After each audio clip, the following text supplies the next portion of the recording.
1장 비즈니스 세계의 필수 능력 회계 지능.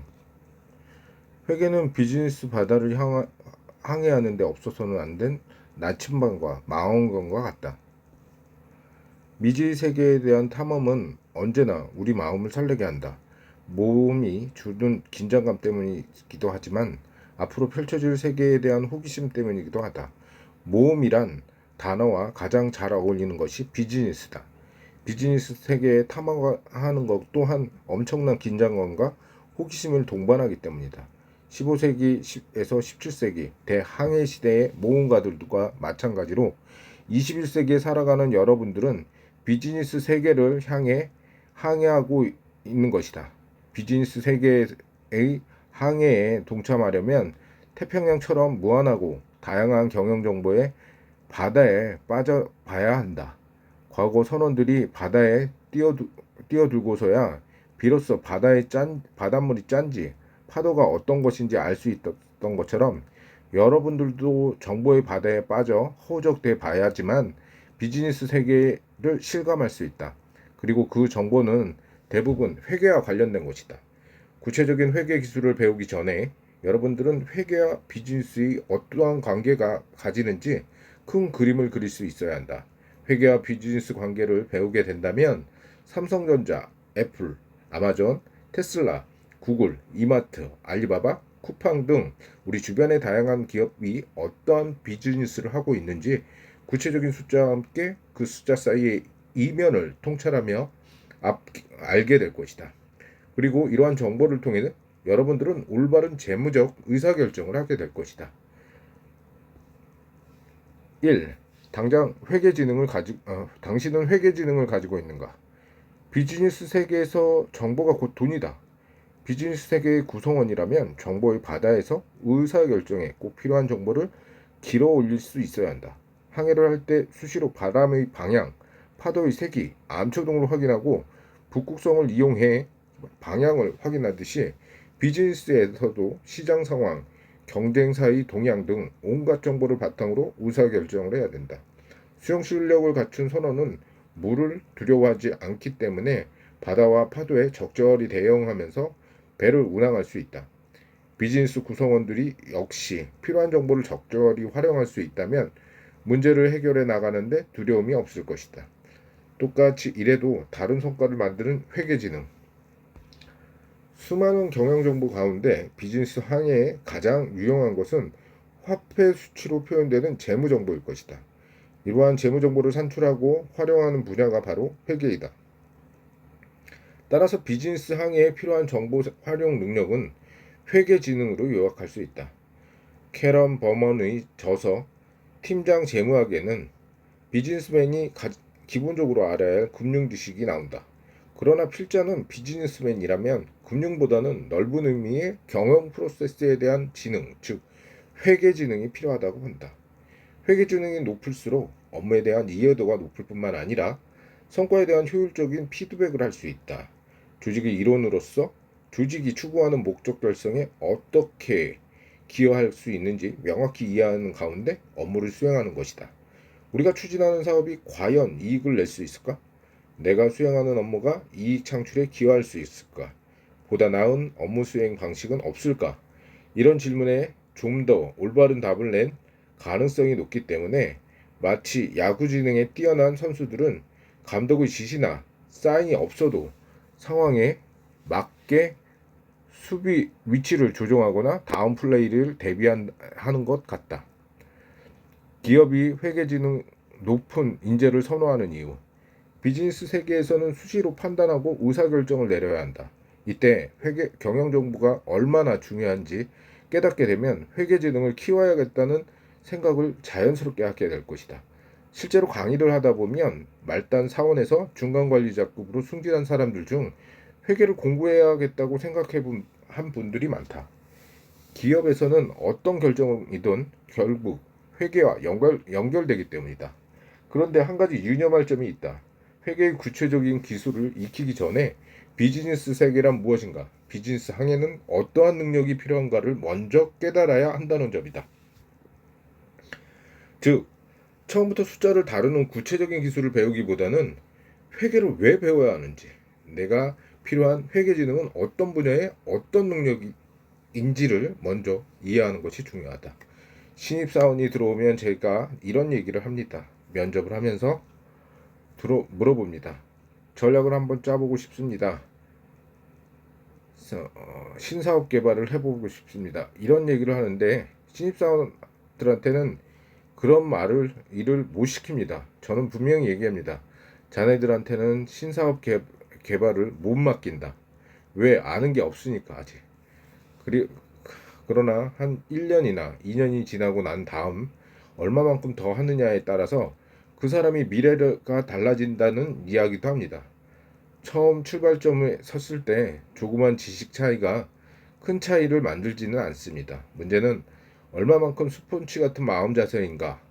단순 반복하는 일로 시작을 하더라도 그 업무를 내가 왜 하며 내가 한 업무가 다음에 어떻게 이어지고 그것이 회사의 더 큰 업무로 어떻게 연결되고 이것이 어떠한 수익성과 연결되는지 이러한 생각을 하면서 지식을 빨아들이려는 생각을 가진 사람은 뭘 아는 게 없다가도 1년이 지나면 뭘 좀 아는 사람으로 변합니다. 그러면 금방 차이가 납니다. 리더가 될 사람은. 이것은 두산 인프라코아의 박영만 회장이 한 방송 프로그램에서 인터뷰한 내용이다. 여러 가지 주목할 부분은 아무리 신입사원이라도 내가 하는 단순한 업무가 다른 업무와 어떻게 연결되는지, 어떤 수익성과 연결되는지를 생각하면서 일을 해야 한다는 것입니다. 회계지능이 높은 사람이란 바로 이런 사람입니다. 회계지능은 어떻게 길러질까요? 회계는 유전적으로 타고난 특별한 능력이 아닙니다. 물론 상대적으로 숫자에 밝은 사람도 있고 재무에 대한 직관력과 뛰어난 이해력을 보여주는 사람도 있습니다. 하지만 우리는 지금 그런 예외적인 능력을 이야기하는 게 아닙니다. 여기서 말하는 회계지능이란 우리 자신을 포함해서 비즈니스와 관련된 사람이라면 반드시 배워야 하고 또 쉽게 배울 수 있는 일련의 기술입니다. 재무 분야에서 일하거나 회계 관련 지표로 주로 다루는 사람들은 이러한 기술을 일찍 배우기 때문에 서로 전문 용어로 대화를 할 수 있습니다. 하지만 비재무 분야의 사람들에게는 이런 말들은 전혀 알아듣지 못하는 외국어 같은 말로 들릴 수 있습니다.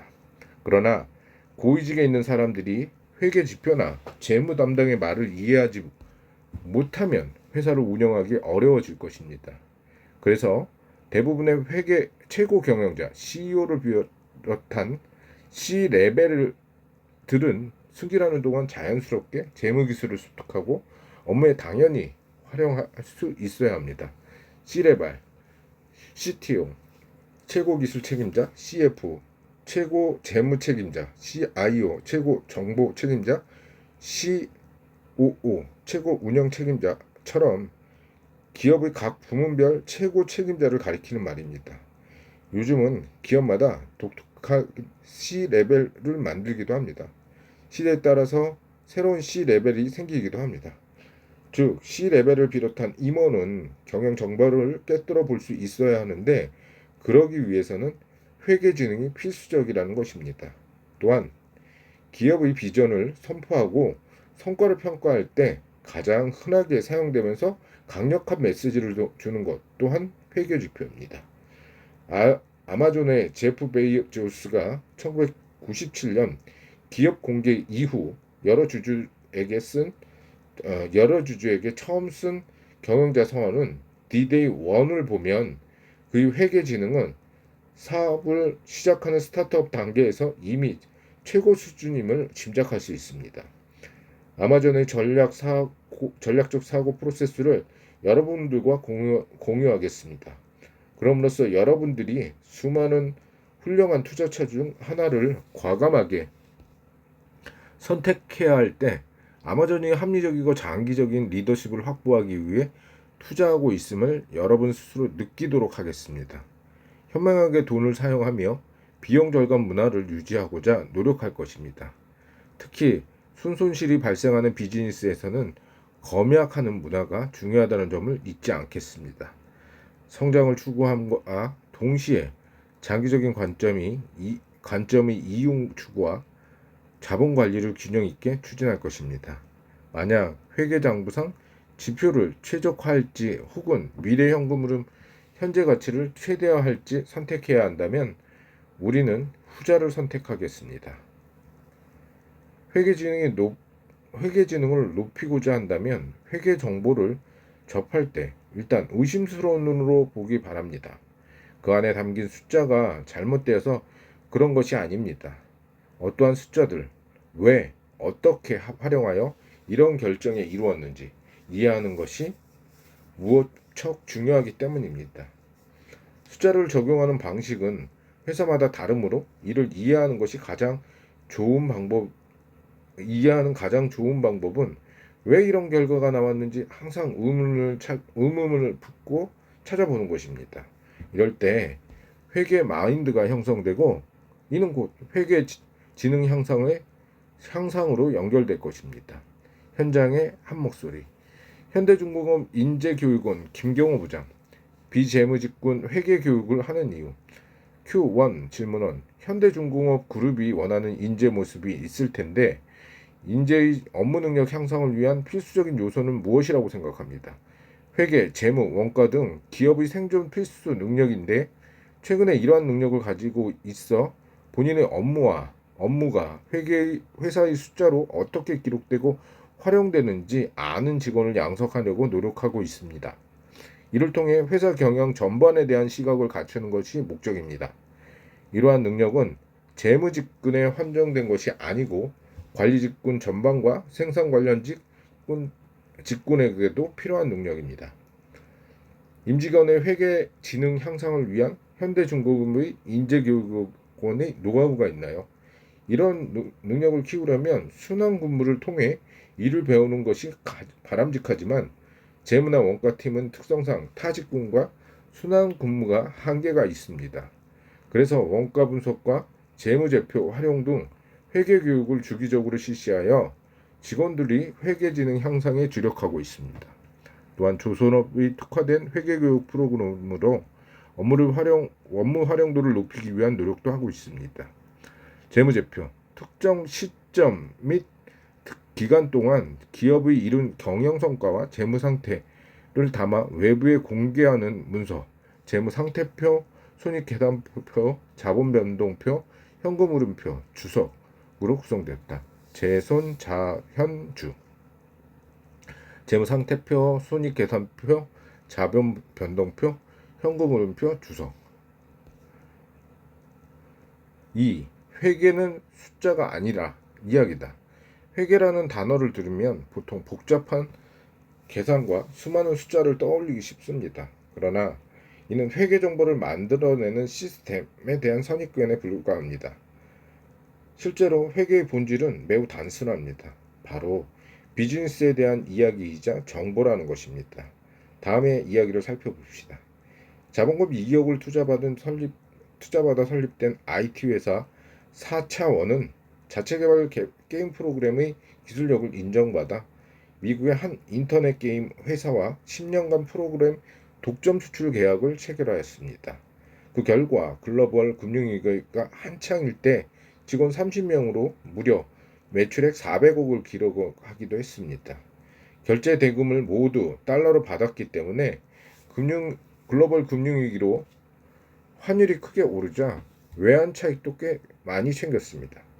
그러나 막상 회사 사장은 걱정이 이만저만이 아닙니다. 바로 세금 때문입니다. 회사에 대한 법인세도 문제지만 본인 급여와 배당에 따른 개인소득세 또한 최고세율 구간에 오르면서 남들은 이해 못할 행복한 고민에 빠진 것입니다. 세금을 아끼기 위한 고민 끝에 회사는 비용 만들기 전략을 돌입했습니다. 이익이 증가하면 세금을 많이 납부하게 되니 비용이 더 많이 지출해서 세금을 줄이자는 것입니다. 하지만 IT 회사는 공장 같은 산업 설비가 필요한 것도 아니고 판매 매장이 있는 것도 아니어서 생각보다 회사 비용을 만들기가 쉽지는 않았습니다. 결국 관리 비용을 크게 늘리고 임직원의 사소한 개인 비용까지 회사 명의로 지출하는 상황에 이르렀습니다. 이 이야기를 들으면서 주식회사 4차원이 어떤 기업인지 대충 감이 옵니다. 이 이야기만으론 독자들은 여러 가지를 유추해낼 수 있을 것입니다. 회사가 주주로부터 투자받은 자본금이 있다는 점, 매출액과 1인당 매출액을 보니 회사의 생산성이 매우 높다는 점, 수익이 발생하는 구조 등등이다. 또 환율이 변동하면 위기가 발생할 수 있다는 점, 그리고 업무 무관 비용을 과도하게 지출했다가 세무조사를 당할 수도 있다는 점까지 생각할 수 있습니다. 또한 주식회사 4차원의 거래처가 미국에 있는 인터넷 게임 한 군데인데 그 거래처가에 문제가 생겨서 거래가 중단된다면 당장 매출에 큰 타격을 받을 수 있습니다. 이러한 사실까지 파악한다면 당신은 이미 수준급의 회계지능을 소유한 셈입니다. 좋은 이야기는 곧 좋은 정보다. 그런데 이러한 정보 중에서 복잡하게 숫자를 계산해서 얻은 결과가 있는가? 이처럼 어떤 회사의 상황을 이야기하다 보면 간혹 모르는 단어가 한두 개 있을지 몰라도 대부분은 문맥을 유추하면서 이해할 수 있습니다. 왜냐하면 기업 경영은 우리가 상식적으로 아는 범위 내에서 전개되기 때문입니다. 결국 회계도 형식적인 틀을 떠나면 이야기로 풀어서 설명하는 것이 가능해집니다. 즉, 기업 정보를 애타게 기다리는 사람들에게 이야기를 전하듯 쉽게 말해 주는 것이 가능한 것입니다. 이 책은 바로 그 목표를 위해 만들어졌습니다. 누가 이야기를 듣는가? 이제 고인이 되어 사람들이 추모를 받고 있는 애플의 전 CEO 스티븐 잡스는 애플의 기기를 선보이는 컨퍼런스 맥월드의 기조연설을 통해 프리젠테이션의 진수를 보여줬습니다. 이때 여러 신제품 발표와 더불어 애플의 실적 발표도 같이 이루어졌습니다. 잡스는 복잡한 숫자 대신 독특한 이미지를 통해서 자신들의 실적을 이야기하듯이 설명하여 많은 호응을 얻었습니다. 스티브 잡스가 회사 실적을 간단한 이미지와 이야기로 풀어나감으로써 전 세계 주주에게 열렬한 환호를 받았습니다. 잡스가 실적을 발표할 때 애플 주주들은 회사 주가가 어떠한 변화가 있을지 예상할 것이었고, LG 디스플레이처럼 애플의 제품을 공급하는 납품업체는 공급 물량 변화와 거래의 지속 가능성 여부를 촉각을 곤두세울 것입니다. 또 미국 국세청 IRS는 애플의 실적을 보면서 얼마나 세금을 거둘 수 있을지 관심을 갖고 지켜볼 것입니다. 반대로 스티브 잡스는 기업 정보의 이용자라고 생각해 본다면 그가 가장 관심을 보인 재무 정보는 과연 어느 기업이었을까요? 당연히 애플이었을 것입니다. 그런데 이것은 그가 CEO이기 때문이 아닙니다. 왜냐하면 잡스가 1997년 애플에 복귀한 후 계약한 연봉은 단 1달러였고 아무리 실적이 좋게 나와도 연봉이 오르지 않기 때문입니다. 대신 그는 애플 주주 550만 주에 달하는 주식을 소유하고 있습니다. 그가 세상을 떠난 2011년 당시 21억 달러, 하나로 약 2조 4천억 상당의 주식이었습니다. 따라서 애플의 수익이 어떻게 변하느냐에 따라서 그가 보유한 주식 가치가 크게 변할 것이고, 잡스는 배당을 통해서 현금을 손에 쥘 수도 있었습니다. 하지만 그는 애플의 성장성에 대한 깊은 확신을 주식을 처분한 적이 없습니다. 애플은 잡스의 생전에 무배당 원칙으로 배당을 하지 않았고 그의 사후인 2012년 8월에 첫 배당을 하였습니다. 잡스가 애플에서 받은 현금은 의외로 거의 없다고 합니다. 그렇다면 스티븐 잡스의 관심을 둘 만한 기업은 또 어디였을까요? 그렇다면 스티븐 잡스가 관심을 둘 만한 기업은 또 어디였을까요? 물론 삼성전자와 같은 애플 경쟁사들도 있겠지만 의외로 회사가 한 군데 더 있었습니다. 바로 애니메이션으로 유명한 디즈니였습니다. 사실 잡스는 디즈니 전체 주식의 7.4%를 보유하는 최대 주주였습니다. 여기에서 받은 배당금은 연평균 4만 8천 달러, 4,800만 달러, 하나로 560억 원에 달했습니다. 결국 잡스는 주수입은 애플보다는 디즈니에서 나왔다고 봐야 합니다.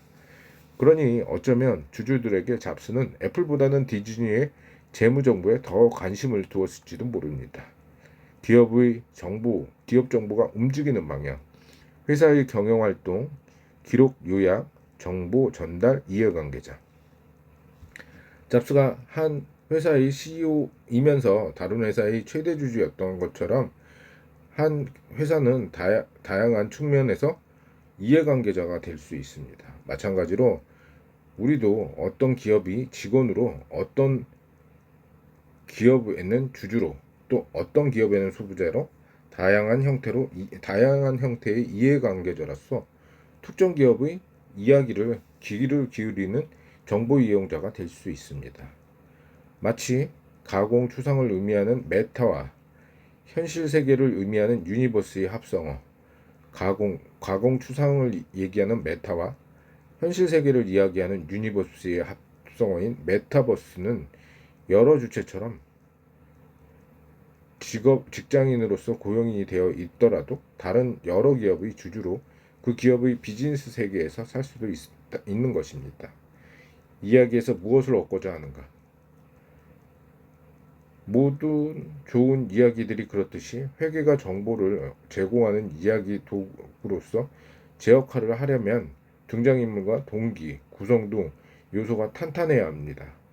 특히 회계 정보를 이용한 이야기 전달은 기업의 이해관계뿐만 아니라 때문이라도 특정 사건이나 기업 실상을 정확히 전달해야 하므로 그만큼 쉽게 이해할 수 있어야 합니다. 다음 두 가지를 비교해 봅시다. 1. 삼성전자는 지난해 어려운 세계 경제 환경에서도 선전을 하며 최고의 한 해를 보냈습니다. 2. 삼성전자는 지난해 매출 236조라는 실적을 기록했고 영업이익은 36조로 높은 실적을 달성하는 등 어려운 세계의 환경에서도 선전하며 최고의 한 해를 보냈습니다. 둘 중에 어떤 것이 정보에서 더 가치가 있다고 생각합니까? 보다 구체적인 정보를 제공하는 2번일 것입니다. 여기에서도 알 수 있듯이 회계는 회사가 얼마나 잘 운영되고 있는지 재무 수치를 이용해서 이야기하는 것입니다. 이론적으로 보면 회계는 회사의 경영 활동에 관심을 갖는 다양한 이해관계자가 합리적인 의사결정을 할 수 있도록 경영 활동을 기록하고 추적하여 회사에 관한 유용한 정보를 측정하는 전달 과정이라고 정의됩니다. 하지만 우리는 좀 더 쉽게 정보 이용자의 관점에서 회사에 대해서 관심이 있는 사람들을 위해 회사에 대한 다양한 재무 정보를 생성하고 이야기하는 것에 대해서 이해하고자 합니다. 한 회사의 경영 활동은 주주, 채권자, 경영자, 종업원 등 다양한 이해관계자들이 엮여 있습니다. 이러한 이해관계자들은 자신의 관심이 있거나 자신과 직간접적으로 연관되어 있는 회사의 경영 활동에 대해서 각자의 목적에 맞는 다양한 정보를 원합니다. SK가 성장하는 이유. SK그룹의 경우 유튜브에 파이낸셜 스토리라는 이야기를 회사의 회계 정보를 영상과 스토리텔링으로 이야기하고 있습니다. 하지만 어쨌든 정보 이용자들은 공통적인 요구사항은 한마디로 기업의 비즈니스 모델과 실상, 그리고 경영설과 재무 상태에 관한 정보를 달라는 것입니다. 물론 각자의 관심사에 따라 조금 차이는 있지만 대개는 기업의 목적인 이익 달성 수준과 잠재력 평가 정보로 요약됩니다. 이해관계자들은 기업 정보를 얻는 목적. 회계 인사이트. 스티브 잡스는 회계도 애플식으로 만들었습니다. 과거 한 일간지에서 스티브 잡스는 회계 방식에 대한 인터뷰가 실렸습니다. 애플의 전 수석 부사장 제이 엘리엇이 말하는 잡스식 회계에 대한 이야기입니다. 잡스는 어느 날 최고 재무 책임자를 불렀습니다. 회계도 애플식으로 심플하게 하라고 주문했습니다. 회계란 게 회계 기준이 있는 게 아닌가. 그런데 잡스는 이렇게 말했습니다. 비용과 기대 수익을 공인된 회계 기준보다 더 단순히 만들어봐요. 한눈에 볼 수 있게 분석하라고 주문을 했습니다. 당시 회계 기준에 따르면 스마트폰 판매 업체들은 제품을 판매하더라도 그 매출이 바로 반영되는 게 아니라 수년에 걸쳐 분산 반영된다. 애플의 아이폰은 매출 후 수익이 완전히 인식되기까지 2년이 걸렸다. 제품을 판매해도 그 안에 서비스 영역이 차지하는 비중이 높아서 로열티나 업그레이드 비용 등 계속 지출되는데 수익이 한 번에 인식되는 것은 바람직하지 못하는 것이다. 잡스는 이 점에 불만이 있었다. 2년에 걸쳐 전체 매출액은 동일하지만 성과만큼은 즉시 반영되기를 원했습니다. 하지만 불행하게도 당시 CFO는 해내지 못했습니다. 외부 이해관계자들을 위한 회계 기준에만 신경을 쓴 그는 내부 이해관계자인 잡스가 원하는 정보를 주지는 못했습니다. 당연히 그는 곧 교체됐습니다. 그리고 새로운 CFO, 결국 스티브 잡스식 애플식 회계를 만들었습니다. 애플식 회계는 가동된 지 몇 년 후 2011년에 미국 회계기준위원회는 애플식 회계가 합리적이라는 점을 수용하면서 거래 방식과 동시에 제품 판매 영역에 해당하는 부분을 구분하여 매출에 포함할 수 있는 회계 기준을 변경하였습니다. 전문가들은 이 회계 기준의 변경으로 역시 애플이 가장 큰 수혜를 받을 것이라고 예상했습니다. 더 단순하고 한눈에 볼 수 있는 것을 전달하라는 잡스의 요구는 어쩌면 회계의 본질을 잘 말해주고 있는지도 모릅니다. 숫자를 가려 보이지 않는 핵심을 쉽게 전달해야 정말 의미 있는 회계 정보인 것입니다. 회계는 모든 곳에 존재한다. 오른쪽 메모는 포스트잇으로 유명한 회사인 3M이 만든 일종의 목표 선언 문구이다. 여기서 3은 3년을 의미하며 30과 50이라는 숫자는 총 매출액에서 신제품의 매출액이 차지하는 비중을 의미합니다. 따라서 3의 30이라는 것은 3년 이내에 출시된 제품의 매출액의 비중이 30%라는 것, 3의 50이라는 것은 3년 이내 출시된 제품의 매출액이 50%라는 것입니다. 즉, 이 문구는 종전의 목표는 3의 30이었지만 올해는 3의 50이어야 한다는 의지를 담고 있습니다. 시장 경쟁이 심해져 과거에 개발한 제품에 의존하는 대신 끊임없이 신제품을 개발 출시하라는 것을 강조하기 위해 경영진이 고민 끝에 내건 캐치플레이입니다. 우리는 숫자의 세계에 살고 있습니다. 구구절절 내용을 간단한 수치로만 표현한 3의 30에서 3의 50으로 메시지가 강력할 뿐만 아니라 실제 구성원에게 미치는 동기부여 효과 또한 큽니다. 왜냐하면 목표 달성 여부에 따른 전 구성원의 성과급이 좌우되기 때문입니다. 측정 방법도 단순합니다. 목표 달성 여부를 총 매출액과 신제품의 매출액이라는 두 가지 수치만을 알면 계산할 수 있습니다. 매출액을 외부에도 공표되는 매우 기본적인 회계 정보이고 3년 이내 신제품의 매출액 역시 회사 내부의 직원들은 쉽게 뽑아낼 수 있는 회계 정보입니다. 단순한 숫자의 힘, 이처럼 간단한 수치를 이용해서 구성원들의 열정을 이끌어내는 비전 선언문이 많습니다. 1990년대 초반 스타벅스는 in the years 2000년, 2000년까지 2000개의 매장을 내세웠고 현대그룹의 경우 향후 10년간 수소 전기차 부분 등 수소 경제와 관련된 일자리 5만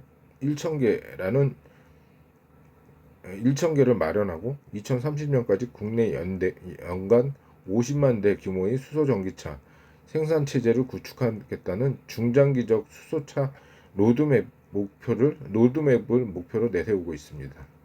기업의 히스토리를 숫자로 표현한 기업의 히스토리 또한 숫자를 통해서 이야기할 수 있습니다. 사진은 매일 유업의 홈페이지 회사 소개인 메일 유업 스토리입니다. 사실 수치를 이용한 정보 전달은 효과가 매우 큽니다. 우리 주변에도 수치로 전달되는 정보가 많이 있습니다. 한낮 최고 기온이 섭씨 36도라거나 진도가 8.0 지진이 일어났다거나 비가 올 확률이 80%라고 하면 우리는 자연스럽게 오늘은 덥구나, 엄청 강한 지진이 일어났구나, 오늘은 세차를 하지 말아야겠구나 라고 생각합니다. 이처럼 숫자를 이용한 정보 전달을 익숙하지만 하면 더할 나위 없이 편리합니다. 숫자에서 무엇을 얻는가? 골프 경기에선 스코어 카드라는 것을 이용합니다. 각 골퍼들은 자신과 지정 감시자로 지목된 파트너의 홀별 스코어, 최종 18홀 스코어를 스코어 카드에 작성해서 제출해야 합니다. 이를 토대로 우승자를 가리게 되는데 자칫 잘못된 수치를 제출할 경우 가령 동방자가 기록한 자신의 스코어가 스스로 기록한 스코어가 불일치할 경우에는 실격 처리됩니다. 골프는 실판 없이 골퍼끼리 하는 자율적으로 치르는 게임이기 때문에 그만큼 신사도와 신뢰를 강조하는 것입니다. 골프 스코어에 대한 기록은 홀별 및 최종 18홀 스코어를 협회에 반드시 제출해야 하는 최소한의 자료입니다. 이것을 회계적으로 하자면 핵심 성과 정보를 공유하는 것입니다. 골프 스코어 카드. 그러나 골프가 나중에 활용하기 위해서 자신에게만 필요한 정보를 기록하는 것은 전혀 문제가 되지 않습니다. 매번 홀 퍼팅 수나 사용한 클럽을 기록하면서 게임 후에 총 퍼팅 수를 쉽게 파악할 수 있을 뿐만 아니라 몇 번 홀의 공략에 무엇이 아쉬웠는지 스스로 돌아볼 수도 있습니다. 예를 들어 파 4홀에서 드라이브, 티샷, 5번 아이언, 세컨드샷, 온더 그린 실패를 피칭웨이로 어프로치, 2퍼트 마무리 총 5타 과정이 거쳤다면 D4WPP로 적어 놓는 식입니다. 이것은 회계라고 생각해보면 스코어는 성과협회에 제출된 스코어 카드는 성과 자료의 공유 그리고 개인적으로 기록한 자료는 판단을 돕기 위해 기업 성과 관리를 위한 내부 자료라고 보면 됩니다. 공식 이해관계자들은 올바른 판단을 돕기 위해서 기업 정보를 공개하는 것. 기업의 공식 의무는 그 대상과 범위를 법으로 정해져 있습니다. 기업에 관심을 갖는 이해관계자들은 어떤 정보를 원할까? 기업의 경영도 일종의 비즈니스 게임이기 때문에 우리 팀의 승리에 대한 관심은 승리를 바라보는 스포츠 관중과 다르지 않을 것입니다. 다만 기업의 승리는 재무성과표를 중심으로 한 기업 가치로 판가름이 난다는 점이 다를 뿐입니다. 스포츠에 비유하자면 총 득점은 수익에, 실점은 비용으로 해당하고 그 차이인 득점 차는 곧 이익이 됩니다. 이익이 0이면 무승부처럼 허무하게 느낄 수 있습니다. 그리고 이익이 마이너스면 즉 득점보다 실점이 많으면 장기적으로 패자가 됩니다. 이처럼 경영 숫자가 아무리 복잡해 보여도 정말 중요한 것 몇 개만 놓치지 않으면 회계는 어렵기는커녕 매우 유용하게 사용할 수 있을 것입니다. 회계가 정보 독점을 막는다. 레몬은 모양이 예쁘고 오렌지처럼 맛있게 생겼지만 실제로 먹어보면 매우 시고 심지어 쓰기까지 합니다. 그래서 레몬 시장이라고 하면 겉은 멀쩡해 보이지만 질적인 측면에서 엉망인 재화나 서비스가 거래되는 시장을 의미합니다. 이러한 시장이 생기는 원인은 제대로 된 정보를 한쪽만 독점해서 소비자나 다른 경제 주체가 합리적인 우수한 결정을 하지 못하기 때문입니다. 겉으로 봐서는 어느 것이 좋은지 알 수 없는 레몬 시장에서는 잘못 고르면 낭패를 보게 됩니다. 레몬 시장의 대표적인 사례가 중고차 시장입니다. 중고차의 상태는 차의 원소유주가 가장 정확하게 알고 있습니다. 겉으로 멀쩡한 그 차가 실은 어디가 결함이 있는지, 큰 사고가 났었는지 여부는 사려는 사람은 정확하게 알 수 없습니다. 정보를 한쪽만 독점하는 정보 비대칭이 생기는 것입니다. 따라서 중고차를 구입하려는 사람은 개중에 통상 반 정도는 문제가 있는 차라는 것을 전제로 차를 선택해서 흥정하려고 합니다. 그러면 정말로 괜찮은 차를 내놓은 사람에게는 오히려 손해입니다. 자신의 차가 정말로 괜찮다고 생각하는 사람들은 중고차에서 제값을 받기가 힘들다는 사실을 깨닫고 다른 판매 루트를 찾게 될 것입니다. 그 결과 중고차 시장에서 괜찮은 차는 점점 줄어들고 문제 있는 차만 점점 더 늘어나게 됩니다. 결국 악화가 양화를 구축한다라는 그레삼의 법칙처럼 나쁜 차가 좋은 차를 몰아내게 되는 겁니다. 중고차 시장에서 문제가 있는 차가 늘어나면 늘어날수록 가격은 더 부적절하게 형성되어서 좋은 차가 나올 가능성은 더욱더 줄어들게 됩니다. 마찬가지로 소비자는 중고차 시장의 자체를 외면하게 될 것입니다. 이렇게 되면 정보의 비대칭에 의해서 초래한 시장 실패는 흔히 역선택 또는 잘못된 선택이라고 합니다. 정보 공유와 평등한 자원 분배. 일반적으로 기업가들은 투자자 및 재원 제공자보다 사업에 대해서 훨씬 정확하고 풍부한 정보를 갖고 있습니다. 일반적으로 기업가들은 투자자 및 재원 제공자보다 사업에 대해서 훨씬 정확하고 풍부한 정보를 갖고 있습니다. 이를 바탕으로 기업가들은 이 사업 아이디어가 수익성이 좋다는 측면에서 강조하면서 보여주게 될 것이며, 이때 정보 전달 수단은 투자를 하면 돈이 얼마나 잘 벌 수 있는가를 담은 회계 정보에서 회계 보고서가 될 것입니다. 이때 사업가는 안 좋은 정보는 투자자들에게 주지 않으려고 할 것입니다. 사업에 실제보다 더 잘 되고 있는 것처럼 보이게 회계 보고서를 작성해서 투자를 끌어들일 수 있기 때문입니다. 이럴 경우 기업가가 제공하는 정보의 신뢰성에 문제가 생깁니다. 실제로 이러한 일이 발생하게 되면 어떻게 될까요? 별로 가치 없는 사업이 과대포장된 회계보고서로 눈속임해서 투자자를 유혹하게 될 것이고, 이 상태를 방치하면 자본시장 자체가 붕괴될지도 모릅니다. 즉, 투자자와 기업가 사이에 정보의 불균형은 불편한 진술을 숨겨두고 결국 자본시장의 기능까지 무력화할 수 있습니다. 자본주의는 수요와 공급에 의해서 가격이 결정되고 이른바 보이지 않는 손에 의해서 유지되는데, 이는 일반 실물뿐만 아니라 자본시장도 마찬가지입니다. 그 과정에서 회계는 결정적인 역할을 합니다. 어디가 좋은 기업이고 어디가 나쁜 기업인지 구분할 수 있게 하고, 좋은 기업은 자금이 공급되어 원활한 사업 활동을 돕는 반면에 나쁜 기업은 자금이 흘러가지 않도록 돕는 것입니다.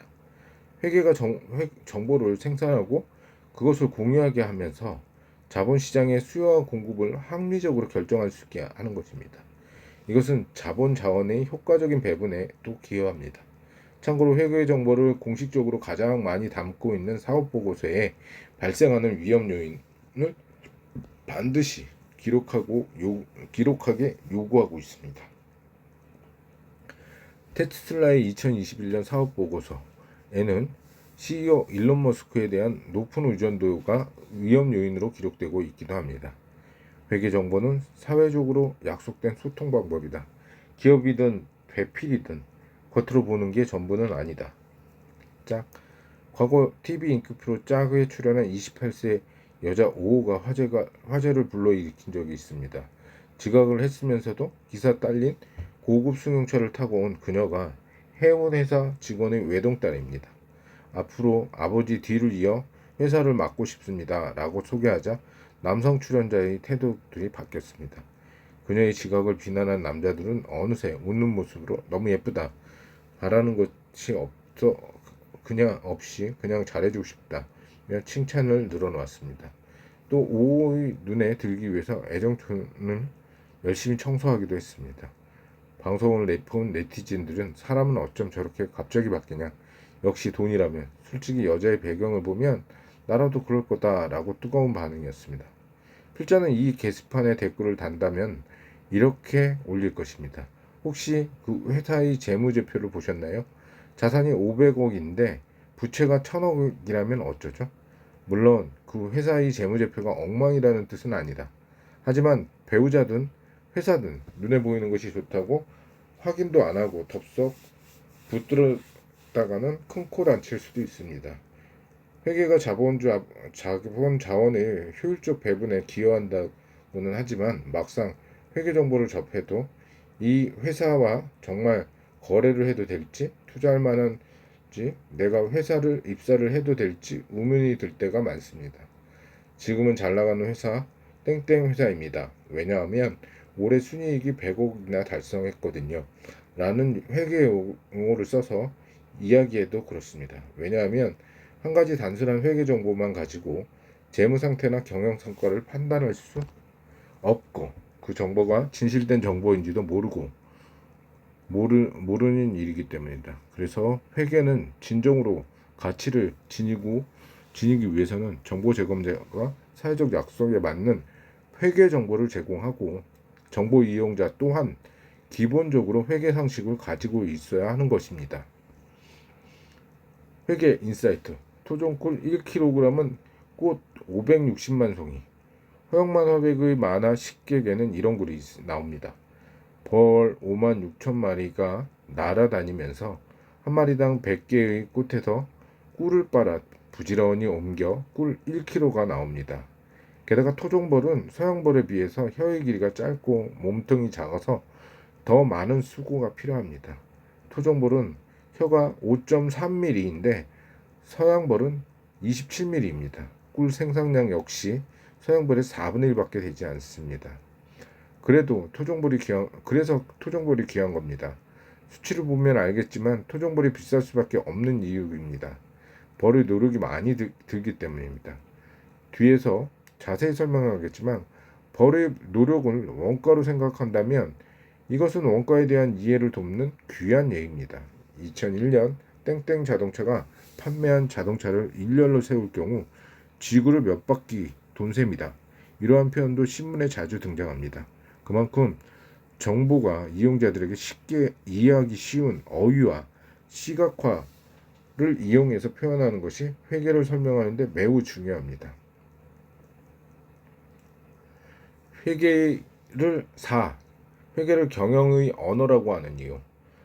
어떠한 목적으로 달성했든 규모가 크든 작든 상관없이 한 조직의 경영의 핵심은 더 나은 성과를 내는 것입니다. 조직의 가장 대표적인 예가 바로 기업입니다.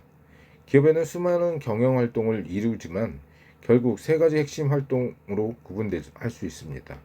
첫째, 필요한 자금을 조달하는 재무 활동. 둘째, 조달한 자금을 경영 목적상 필요한 설비나 원재료 등 자산 획득에 활용하는 투자 활동. 그리고 셋째, 이러한 획득 자원을 활용하여 제품을 생산 판매하고 서비스를 제공함으로써 본래의 목적을 달성하는 영업 활동. 기업은 반드시 세 가지 활동을 한다. 외부에서 보기에는 비즈니스라는 게 특별히 신경을 쓸 필요가 없고 어떤 바보라도 열심히만 하면 성공할 수 있는 우연의 게임이라고 느껴질 수 있습니다. 사업도 규율 있는 일반적 지식에 바탕을 두고 시행하고 있다는 것을 제대로 보이지 않으면 남들에게 그렇게 보일 수밖에 없는 것입니다. 이것은 경영학의 아버지라고 불리는 피터 드러커의 말입니다. 이 말의 의미는 기업은 우연히 경영하는 것이 아니라 세 가지 활동을 범주로 하고 그 정보를 여러 가지 이해관계자에게 알려줘야 한다는 것입니다. 기업의 3대 활동, 목표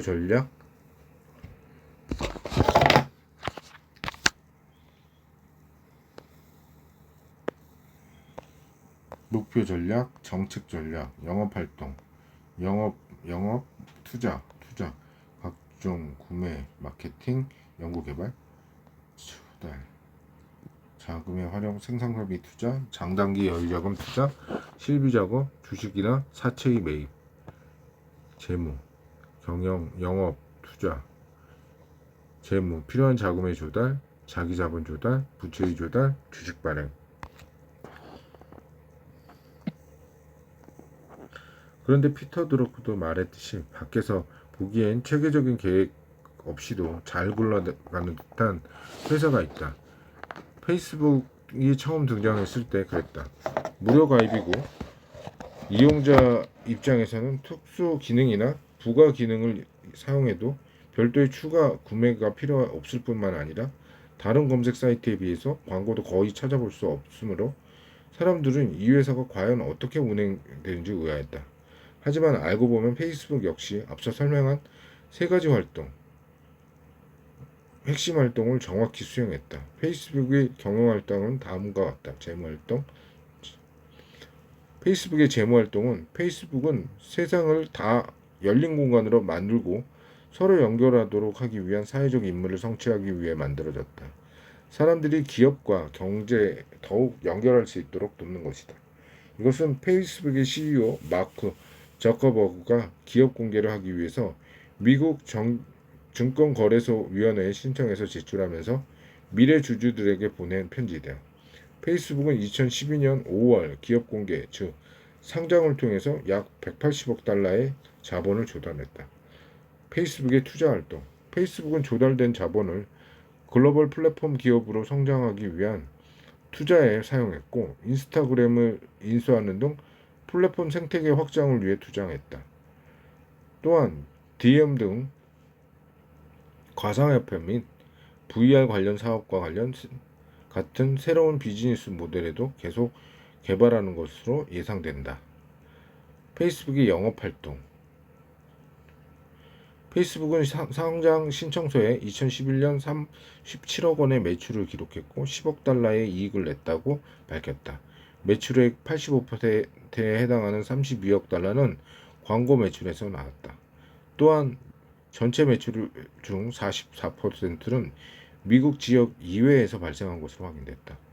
페이스북은 2009년 2억 2,900만 달러의 이익을 기록해서 흑자로 전환한 뒤 계속 흑자를 유지해왔고 2020년 840억 달러, 영업이익 33억을 기록했다. 페이스북이 2021년 1분기 기준 월 활성 이용자는 27억 명을 돌파했다. 이처럼 새로운 비즈니스를 하는 기업이든 전통적 제조기업이든 모든 기업은 핵심적인 세 가지 영역 활동, 제투형 따라서 기업이 파악하면서 기업의 재무활동, 투자활동, 영업활동을 어떻게 되는지 파악해야 한다. 기업 경영에서 회계가 하는 역할. 기업의 세 가지 활동을 파악하기 위해 제공되는 정보는 다양하지만 특히 의사결정자에게 전달되는 회계 정보를 잘 살펴봐야 한다. 자동차를 운전할 때 계기판을 보고 속도를 조절하거나 연료를 보충하듯이 회계 정보는 이해관계자들에게 회사의 과거와 현재 활동을 알려주고 필요한 경우 조치를 취하게 도와주는 것이다. 회계 정보를 통해 알 수 있는 것. 회계는 기업의 일반 정보를 제공한다. 기업은 성장해 가면서 여러 변화된 환경에 직면하고 새로운 의사결정을 내려야 한다. 이때 의사결정의 근거가 되는 것은 회계정보이므로 회계정보는 항상 의사결정에 적합한 형태를 제공해야 한다. 예를 들어 어떤 회사가 특정 사업부를 분사시켜 별도의 회사를 채우거나 다른 회사를 인수하는 경우 본래의 회사는 모회사가 되고 분사 또는 인수한 회사는 자회사가 된다. 삼성전자에서 분사된 삼성 디스플레이 같은 회사나 해외 판매 법인과 생산 법인의 경우 우리가 일반적으로 생각하는 삼성전자와는 법적으로 별개의 회사이다. 그러나 삼성전자가 대부분의 지분을 소유하고 있어서 경제적으로는 같은 회사라고 볼 수 있다. 따라서 정보 이용자의 입장에서는 삼성전자의 해외 법인의 매출 정보나 손익 정보만 별도로 파악하기보다는 모기업인 삼성전자의 정보와 함께 놓고 판단하려 할 것입니다. 그래서 회계에서는 연결 재무제표를 통해서 모기업과 자회사의 재무 정보를 하나로 합쳐서 제공합니다. 어떤 기업에 관심이 있는 사람들이 궁금해하는 정보를 연구해 보면 다음과 같이 다양하게 나올 수 있습니다. 정보 이용자들이 알고 싶은 기업 정보들, 매출액 변화, 자산 자본의 변화, 수익성의 변화, 경영진 현황, 종업원 수의 변화, 사업 부분의 변화, 고객 수 및 시장 점유율의 변화, 기업 가치의 변화, 기업 이미지의 제고, 수출액의 변화, 자회사의 상황, 생산, 판매 법인의 해외 진출 상황, 특수관계인과의 거래 내역 기타. 이 궁금증의 대부분은 재무정보에 속하는 것임을 알 수 있습니다. 경영자의 현황, 종업원의 수, 기업의 이미지 같은 정보는 비재무정보이지만 향후 재무정보에 영향을 미치는 선행지표이므로 결국 넓은 의미에서는 재무정보라고 할 수 있습니다. 회계는 경영을 측정하고 관리하는 도구다. 피터 드래커가 말한 측정할 수 없으면 관리할 수 없다는 성과 관리를 대표하는 격언입니다. 이 말은 곧 관리하고자 하는 것이 있다면 측정해서 수치로 나타내라는 것입니다. 이때 경영활동을 측정하고 관리하게 해주는 것이 회계입니다. 필자는 여기에서 한마디 보탠다면 회계는 눈으로 볼 수 없는 숫자를 통해서 눈앞에 보이게 해준다라고 말할 수 있습니다. 천호식품의 김영식 남자한테 참 좋은데 어떻게 표현할 방법이 없네라는 CF는 구수한 사투리와 코믹한 발상으로 인기를 끌었지만 만약 어떤 경영자가 투자자에게 참 좋은데 어떻게 표현할 방법이 없네, 거래처가 참 많은데 어떻게 표현할 방법이 없네라는 식으로 말한다면 투자자나 거래처는 정말 곤란할 것입니다. 측정을 통해서 눈으로 볼 수 있는 숫자로 표현해야만 우리는 의사결정을 할 수 있기 때문입니다. 장거리 운항 노선이 많은 캐세이 퍼시픽의 보잉 747 화물기는 유가가 한참 고공행진으로 기록하던 시기에 조종실 부분의 꼬리 날개 부분 동체의 회사명과 로고만 남기고 나머지 부분은 페인트 칠을 모두 벗겨냈습니다. 이른바 누드 항공기입니다. 이렇게 벗겨진 페인트의 무게는 약 200kg, 성인 남성 3명의 무게에 불과하지만 1년 동안 비행기 한 대당 약 2억 원의 항공료를 절약할 수 있었습니다. 페인트 무게를 측정해 원가 절감의 의사결정을 한 사례입니다. 회계는 유용한 정보를 골라내게 합니다. 그런데 문제가 쉽게 생겼다. 측정된 정보, 눈에 보이는 정보가 너무 많다. 오늘날 측정되는 정보는 과거에 상상도 못할 만큼 쏟아져 나오고 있습니다. 이러한 정보의 과잉 현상은 경영환경과 정보기술의 발전에 의해서 앞으로 더욱 가속화될 전망입니다. 인터넷을 비롯해 신용평가기관, 증권회사, 은행, 각종 정보매체 등에서 수시로 쏟아져 나오는 정보, 유튜브를 비롯한 SNS를 타고 퍼지는 원인 모를 루머까지 그야말로 정보의 홍수입니다. 이러한 환경 변화에 발맞추어 당연히 회계 정보 또한 변해에 가고 있습니다. 회계 기준은 국제회계 기준 IFRS 도입을 계기로 자산과 부채에 대한 평가 방식 및 재고 재무 양식이 대폭 변했습니다. 그래서 더욱 회계 공부를 해야 할 필요성이 생깁니다. 정보의 홍수 속에서 유용한 정보를 선별하고 그 중에 의사결정에 도움이 되는 정보를 골라 적당한 형태로 전환하는 능력을 키워야 하기 때문입니다. 현장의 목소리, 삼성전자 마케팅 역량 강화 TF 담당자, 마케터에게 회계 지능은 필수. 문제 1. 마케팅 업무를 담당하는 입장에서 회계 공부가 필요하다고 생각하시나요? 네. 재무제표는 한마디로 회계의 가계부와 같습니다. 그럼 재무제표는 누가 볼까요? 저도 회사의 마케팅 실무를 담당하기 전까지는 회계는 CEO나 CFO가 아니면 재무 직원들, 투자자들을 위한 것이라고 생각했습니다. 하지만 재무제표는 마케터에게도 필수적입니다. 물론 마케터가 회계의 모든 이론까지 공부할 필요는 없지만 반드시 회계 마인드와 회계 지능을 가져야 할 필요는 있습니다. 마케터가 회계 지능을 가지고 업무를 한다면 어떤 점에서 도움이 될까요? 마케팅을 진행하는데 많은 돈이 투입되기 때문에 마케팅 전략을 수립할 때 판매하고자 하는 상품과 서비스, 고객만 고려해서는 안 돼요. 반드시 회사의 재무 상태도 고려해야 합니다. 즉, 효익과 비용을 고려해서 수익성 있고 실현 가능한 마케팅을 하기 위해서는 회계를 이해해야 한다는 거죠. 구체적으로 ROI라는 수치로 관리할 수 있어요. 또 회사 돈을 내 돈처럼 소중히 여기는 마음은 재무당장자만의 몫이 아니라고 생각해요. 자신이 기획한 마케팅 전략을 놓고 과연 내 돈을 주고라도 실행하겠는가라는 질문에 확답을 할 수 있는 것이 중요합니다.